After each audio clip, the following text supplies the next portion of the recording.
Бид нэр жоохон дэггүй л яваад байна л да.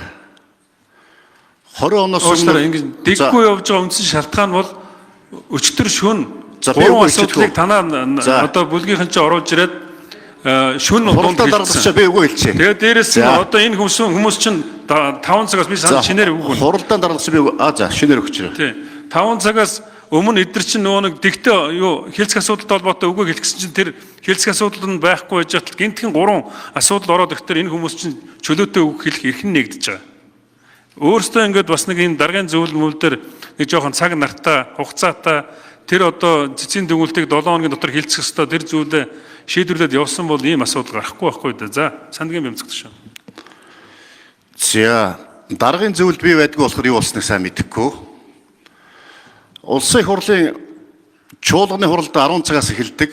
За хэлцэх асуудал танилцуулдаг. 20 оноос өмнө хэлцэх асуудалтай холбогдуулж үг хэлж ийн гэдэг үндсэндээ чуулга эхлэх гээд бүтэн 2 цаг яг өнөөдрийн шиг болдог байсан. Ийм одоо процесс. Тэгэл баахан шоудж байгаа л хоёр талдаа баахан хэрэлдэж байгаа л яг асуудлаа хэлцээд эхлэхээр хинч байхгүй болчдөг. Үүнийг 20 оны улсын их хурлын чуулганы хуралдааны дэгийн тухай хуулиар зохицуулаад их хурлын гишүүд чуулганы хуралдаанд дээр хэлцэх асуудалтай холбоотой санал байх юм бол урд өдрийн 17:30 минутаас өмнө саналаа бичгээр өгнө гэж зохицуулсан. За үүнийг бид 25 он дахиад улсын их хурл дахь нам эвслийн бүлгийн даргаараа дамжуулж зөвхөн бүлгийн дарга нь үг хэлнэ гэж улам одоо хязгаарласан. Ингэж болноос энэ улсын их хурлын чуулганы хуралдааныг дэгтэй, журамтай бас нэг хуулиа дээдэлдэг, попордог биш болох гэж ийм өөрчлөлт хийсэн юм аа. Гэтэл одоо үндсэндээ өнөөдөр бол 20 оны өмнөх рүүгээ буцаад орцсон. Тэгэл хэлцэх асуудалтай холбоотой дуртай нөгөө хэлдэг ийм болчиход байна. Хэлцэх асуудлын 3-4 дээр улсын их хурлын дэд даргыг чөлөөлөх томилох асуудал байж байгаа. Тэр үе асуудлыг хэлцэх үед л одоо энд ярьж байгаа зүйлээ ярмаар байгаа байхгүй. Одоо хэлцэх асуудалтай ороод ерөнхий сайдын мэдээллийн цаг баасан гарагийн 14 цагаас эхлэх ёстой одоо 14 цаг 50 минут болж байна. Энийгээ эхлээд явуулчмаар байна. Араас нь тэр одоо 2-3 дахь асуудал дээр байгаа улсын их хурлын дэд даргыг томилох чөлөөлөх дээр одоо гишүүд маань тэр асуудал дээр санал бодлоо хэлээч. Энийгээ одоо хурдан шийдээд явъя. Тэр үедээ одоо үндсэн хууль зөрчсөн зөрчөөгүй чөлөөлөх нь зөв буруу. Их хурлын дэд даргыг томилох нь зөв буруу. Энэ асуудлаа яриа. Одоо тийм болохоор хуралдаанаа ажил хэрэгч болгоод цаашаа өргөжлүүлээ яваач. Монгол Ардын намын бүлэг үндсэн хууль болон улсын их хурлын чуулганы хуралдааны дэгийн тухай заасны дагуу дэд даргаа чөлөөлөх томилох асуудлаа оруулаад ирсэн. Одоо энийг байнгын хорон дээр иш чуулган дээр хилцээд явнаа. Одоо ингээд асуудал хаавал яасан бэ producer. Монгол Улсын их хурлын дэд даргаыг огцруулах тухай асуудал, Монгол Улсын их хурлын дэд даргаыг сонгох тухай асуудал, энэ хоёр асуудал нь бол би энэ их хурлын гишүүд тодорхой мэдээллийг хүргэх ёстой. Даргын зөвлөлийн хурал дээр болсон үйл явдлыг. Тэгэхээр өнөөдөр яг энэ асуудлыг хэлцэх тухай асуудлыг 13 цаг 34 минут буюу чуулга эхлэхээс 26 минутын өмнө төрийн байгуулалтын байнгын хорооны дарга сандаг учраас улсын их хурлын дэд даргаыг огцруулах, сонгох мөн даргын үүрэг хариуцуулах тухай тогтоолын төсөл хэлцэх саналыг даргын дэргэдэх зөвлөлд оруулсан. 13 цаг 45 минутанд чуулга эхлэхээс 15 минутын өмнө 16 гишүүнээс 9 гишүүд дэмжиж энэ асуудал хэлцэх асуудлын дараалд орсон байгаа. Мөн 15 цаг 35 минутанд үндсэн хууль зөрчсөн асуудал дэгийн тухай хуулийн 85 дугаар заасны дагуу 7 хоногт хэлцэх ёстой. Өнөөдөртөө хэлцээ гэж одоо манай сандаг очир дарга бичсэн байгаа.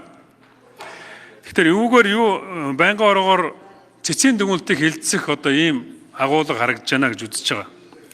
Тэгэхээр дэгийн тухай хуулийн 35-ын 1-т тогтоолын төсөл түүнд тавсарсан бичиг баримтыг байнгын ороонд хөргөөснөөс 3 хоногийн дотор бүх материалыг өгөх ёстой. Гэвч өнөөдөр энэ сууж байгаа бүх их хурлын гишүүд өнөөдрийн байнгын хороогоор хэлцэх тогтоолын төсөл түүний саналын томьёолол энийг одоо бүгд мэдэхгүй байна, бичиг баримтыг мэдэхгүй байна. Хоёрдугаарт нь их хурлын гишүүд бол байнгын ороondор санал гаргахтаа заавал урд өдрийн 17 цагаас өмнө байнгын ороondор одоо зарчмын зөрүүтэй санал гаргах тэр эрхийг нээж өгөх ёстой. Гэвч энэ бүх зүйл одоо өнөөдөр асуудал нь орж ирсэн учраас гишүүдийн эрхийг хааж байна гэж үзэж байна. За нэгэн танаа байнгын ороо, төрийн байгуулалтын байнгын ороо энэ цэцгийн дүгнэлтийг хэлцэж байгаа юм бол Дэгийн тухай хуулийн 85-ын 1-ийн 1-т энэ одоо их хурлын хууль зүйн байнгаараа болон төрийн байгуулалтын байнгаараа цэцгийн дүгнэлтийг хилцэж санал дүгнэлт гаргаж тэрнийг чуулганы хуралдаанаар хилцэх ёстой. Гэтэл өнөөдрийг одоо хүртэл хууль зүйн байнгаар оны чинь одоо хуралдах тов гараагүй байна. Тийм учраас энэ олон асуудлаар энэ дээрээс намайг бас энэ дэгийн тухай хууль зөрчүүлэх ийм одоо юмыг бэдэм. Тийм учраас өнөөдрийн одоо хилцэх асуудлаас энэ дэгийн тухай хууль дээр даргын дэргэдэх зөвлөлийн гишүүдийн саналыг харгалзан даргын одоо хуралдаан даргалагч одоо дарга буюу хуралдаан даргалагч хилцэх асуудлыг батлана гэж заасан байгаа. Энэ харгалзан гэж заасныг үндэслээд өнөөдрийн хоёр асуудлыг байнгын ороо хилцээгүй, бичгүрэмтэй ирүүлээгүй, гишүүдэд одоо тогтоолын төсөл болон бусад одоо холбоотой бичгүрэмтийг өгүүлээгүй, мөн түүнчлэн тухайн асуудалтай холбоотой зарчмын зөрүүтэй санал гаргах тэр боломжийг нээж өгөөгүй гэдэг ийм олон шалтгаанаар дэгийн хуулийг зөрчих учраас хилцэх асуудлын 2-3 дахь асуудлыг хаслаа. За хилцэх асуудлын одоо намайг энэ сайн зураг гишүүн хэн амар зай гишүүн 2 ариун зай гишүүн 2 цэцэд дэг зөрчсөн гэдээ өгсөн байгаа. Дахиад юм нэмж өгүүлэх гэдэг одоо та бүхэн чинь бүгдээр ингэж яваад байгаа. Би энэ одоо энэ хурлыг жоохон чөлөөтэй маш хурдан одоо энэ хурлыг явуулаад нэг гацаанаас гарах тийм л үүрэгтэй байгаа.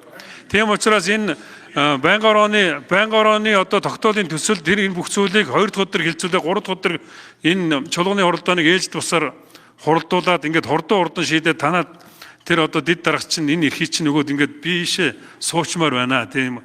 Тэгтээ ингээд дэгийн дагуу хийе л гэж шүү дээ.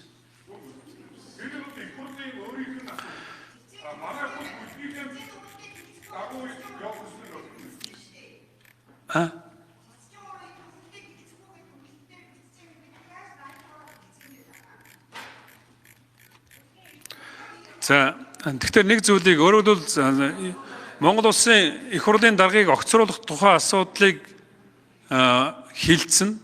Энийг хилцэхдээ бол заавал цэцгийн дүгнэлт бол ямарваа нэгэн тийм хариуцлага тооцох асуудал биш үндсөөр зөрчсөн байна л гэсэн ийм зүйл гаргасан.